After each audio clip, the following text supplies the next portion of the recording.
big title, doesn't it? It sounds very weighty and heavy. All Saints Day. When I think of a saint, sometimes I think of somebody great or wonderful. This week I went trick-or-treating, and the little guy that I took with me happened to be Superman. I think sometimes when we have All Saints Day, we think that we have to have super Christians, super people that have halos really screwed on nice and tight and have nice big flapping flags or capes behind them, and they're super. But you know, to be a saint doesn't mean that you have to be super. It doesn't mean that you have to be extraordinary. It doesn't mean that you are able to leap tall buildings in a single bound and to do wonderful things. But it does mean that to be a saint, you take the teachings of God and the gospel to your heart. To your heart. When I look at some of our famous saints like Mother Teresa, she didn't have a cape. She didn't have superpowers, but she had super love in her heart.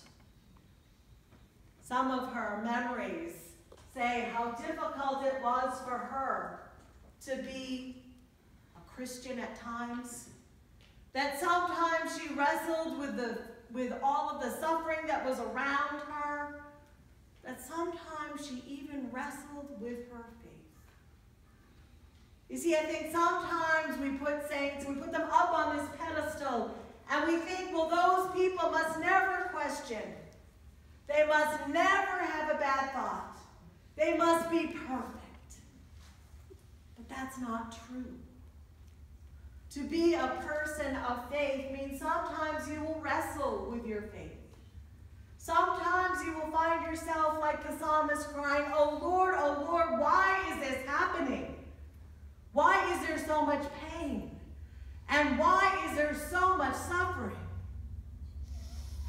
To be a saint means that through those difficult times, you will remember that you are not alone, and that you will lean on your faith and those around you.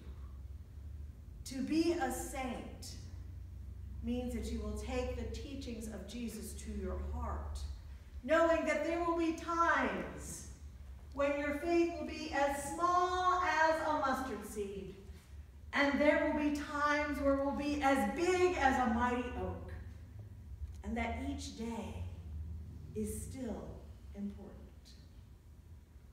The saints of this world are those who take their faith to heart and who share it with others. The saints of this world are those who are willing to love their neighbor as their self and to love God. The saints of this world are willing to offer a helping hand. And sometimes the most powerful thing that a saint can do is simply listen to another human being. To simply acknowledge their struggle or their pain. We do not have to be superheroes. We do not have to be able to fly or to lift mighty things. We are called to believe, and we are called to wrestle, and we are called to share our faith with one another and to encourage each other during those difficult times. When I was in Massachusetts, there used to be on the back of one of our publications from the United Church of Christ a saying, which I'm sure I'm going to butcher, but it was wonderful. It was a prayer to youth workers. And it said something to the effect of, the youth worker rolls up their sleeve and shows the love to those who are in a difficult part of their life. They play games, and they listen, and they run around, and they eat more pizza and tacos than they should. and they listen and embrace the next generation.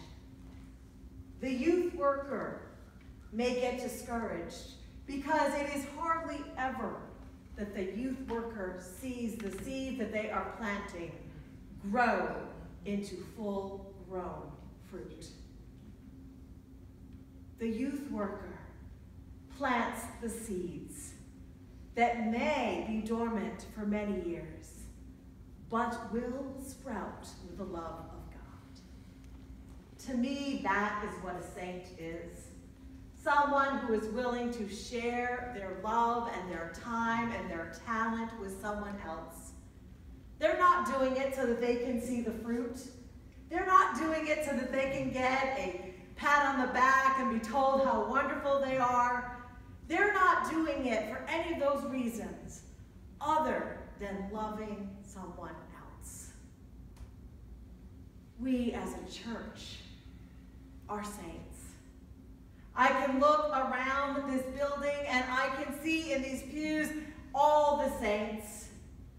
Those who give their time to sing in the choir, to play the organ, to those who come and they worship here every week, those who serve on committees, those who help feed the hungry, those who will gather today and help support Solve, those who come every day, those who write notes to our members and friends who are having a difficult time or pick up the phone.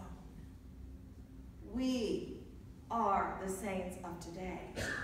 Last week I said we are the church, and to be the church and to be saints takes the courage and the strength to listen to the teachings of the gospel today and to wake up every day and to try to live out those words.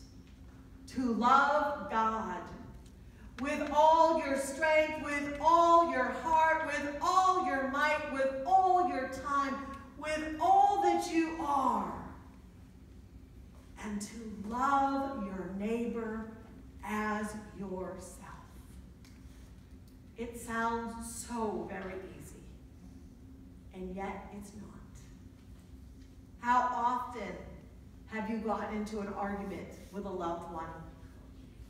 How often have you wanted to put someone who looks different than you, or talks different than you, or acts different than you in a different category? How often have you gone through a whole day and forgotten to give God thanks? We are the saints today. And on this All Saints Sunday, I ask you to remember those who have shared their life and their love and their faith with you. But I ask you to make room today to sit and meditate on these words. The greatest commandment is to love the Lord your God with all your heart, with all your strength, with all your might, and to love your neighbor as yourself.